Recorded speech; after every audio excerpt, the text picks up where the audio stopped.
کرو تیرے نام پہ جاں فدا، نہ بس ایک جاں دو جہاں فدا، دو جہاں سے بھی نہیں جی بھرا، کرو کیا کروڑوں جہاں نہیں۔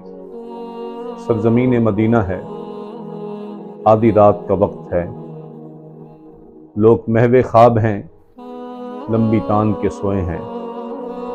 اچانک سناٹا ٹوٹتا ہے تو اعلان کرنے والا اپنے دلکش آواز میں اعلان کر رہا ہے،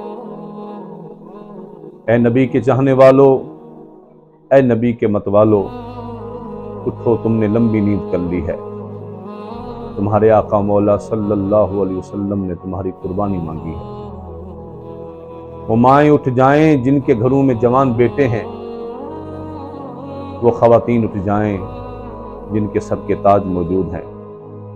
دشمن نے پھر اسلام کو للکارا ہے، اسلام کا جھنڈا دشمن کی زد میں ہے، جلدی سے اٹھو تیاری کرو، تمہارے خون کی اسلام کو ضرورت ہے۔ احباب، وہ اعلان کرنے والے عاشق و رسول حضرت سیدنا بلال حبشی تھے، جن کے دلکش خوبصورت آواز کو سن کے اہل مدینہ جاگ گئے اور اپنی اپنی تیاری میں لگ گئے۔ اعلان کرتے کرتے حضرت سیدنا بلال ایک ایسی گلی سے گزرے جس گلی میں ایک ایسا گھر بھی تھا جو گھر کسی بیوہ عورت کا تھا۔ اس کی گودی میں 6-7 سال کا ایک یتیم بچہ ہے۔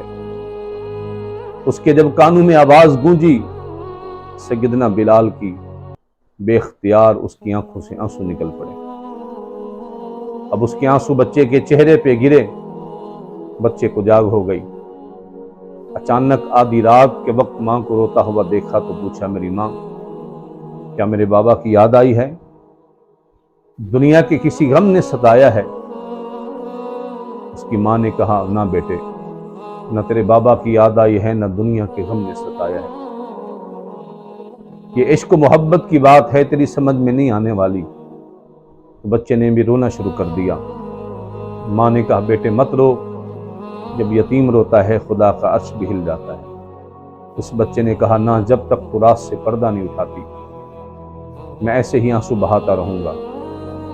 ماں نے جذبات پہ قابو پاتے ہوئے کہا، بیٹے ابھی ابھی حضرت سیدنا بلال اعلان کرتے گئے ہیں، اسلام کو جوانوں کی خون کی ضرورت ہے، نبی رحمت نے قربانی مانگی ہے، اور میں اپنے مقدر پہ رو رہی ہوں، کاش میرے گھر میں جوان بیٹا ہوتا، میں حضور کے دین پہ قربان کر دیتا۔ اس بچے نے اپنی ماں کو کہا، میری ماں تو مت رو، تو مجھے بارگاہ مصطفیٰ میں پیش کر دیں۔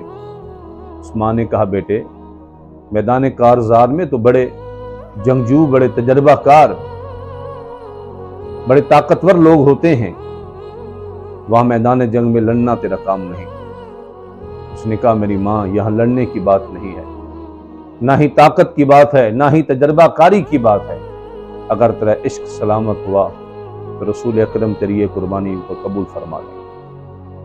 کوئی دیکھے تو ذرا ان کی دہائی دے کر، عشق سچا ہو تو پتھر بھی پگھل جاتے ہیں۔ جان ہے عشق مصطفیٰ روز فزوں کرے خدا، جس کو ہو درد کا مزہ وہ ناز دبا اٹھائے۔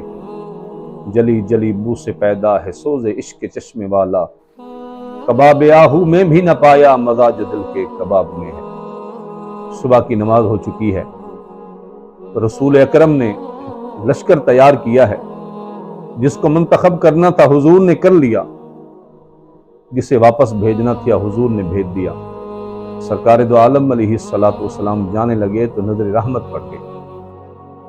ایک نقاب لگی عورت کھڑی ہے جس کے ساتھ ایک چھوٹا سا بچہ ہے۔ سرکار نے حضرت بلال سے ارشاد فرمایا، بلال اس ماں سے پوچھو یہ کیا مانگنے آئی ہے۔ جب حضرت سیدنا بلال گیا قریب پوچھا تو جذبات پہ نہ قابو پا کر وہ بے اختیار رو پڑی۔ اس نے کہا، بلال تیرے رات کے اعلان نے میرے دل کی دنیا بدل دی ہے، میں اپنی قسمت پہ رو رہی ہوں، کاش میری جوان اولاد ہوتی، میں حضور کے دین کی خاطر قربان کرتی۔ میری ساری جمع پونجی یہی 6-7 سال کا یتیم بچہ ہے، بس اسے لے جاؤ، بارگاہ مصطفیٰ میں میرا سلام بھی پیش کرو، اور حضور سے عرض کرو کہ حضور میری یہ محنت قبول کر لیں، میری یہ قربانی قبول فرما لیں۔ جب بچے کو بارگاہ رسالت مآب صلی اللہ علیہ وسلم میں لایا گیا سرکار نے شفقت کا ہاتھ اس کے سر پہ رکھا، پر میں بیٹا میدان جنگ میں تم نہیں لڑ سکتے، وہاں تجربہ کار سپہ سالار طاقتور لوگ ہوتے ہیں۔ اس بچے نے جو جواب دیا، نوجوانوں آپ بھی سنو، جو گھنٹوں گھنٹوں کھیل کے میدان میں کھڑے اپنی نمازوں کو برباد کر دیتے ہو، اپنا چہرہ سنوارنے کے اندر آئینے کے سامنے کھڑے ہو کے گھنٹوں برباد کر دیتے ہو، حی علی الصلاح حی علی الفلاح کی آواز آتی ہے کہ آؤ نماز کی طرف، آؤ کامیابی کی طرف، لیکن توجہ نہیں کرتے۔ اس بچے نے عرض کیا، یا رسول اللہ، میں دیکھتا ہوں میری ماں جب صبح چولہا جلاتی ہے اور ٹھنڈک کی وجہ سے لکڑیوں کو آگ نہیں لگتی تو میری ماں چھوٹے چھوٹے تنکے چن کے لاتی ہے، جب تنکوں کو آگ لگتی ہے تو ساتھ ساتھ بڑی لکڑیاں بھی جلنا شروع ہو جاتی ہیں۔ پیارے آقا صلی اللہ علیہ وسلم، میں دشمن کی گردن کاٹ نہیں سکتا، آپ کے نام اور دین کے نام پہ گردن دے تو سکتا ہوں۔ فبقى رسول اللہ واصحابہ، سرکار یہ بات سن کے حضور بھی رو پڑے، آپ کے گرد صحابہ بھی بے اختیار رو پڑے۔ رسول اکرم علیہ السلام نے حضرت بلال سے ارشاد فرمایا، لے جاؤ اس بچے کو، اس کی ماں کو میرا سلام کہہ دو اور کہو جاؤ رسول اکرم نے تیری قربانی قبول فرما لی۔ اللہ جب قیامت کے دن تمہیں اٹھائے گا تو غازیوں کی ماؤں کی صف میں اٹھائے گا، غازیوں کی ماؤں کی صف میں اٹھائے گا۔ اس لیے جذبہ ایمان پیدا کرنا چاہیے، اپنی اولاد کو محبت قرآن سکھائیں۔ وآخر دعوانا الحمدللہ۔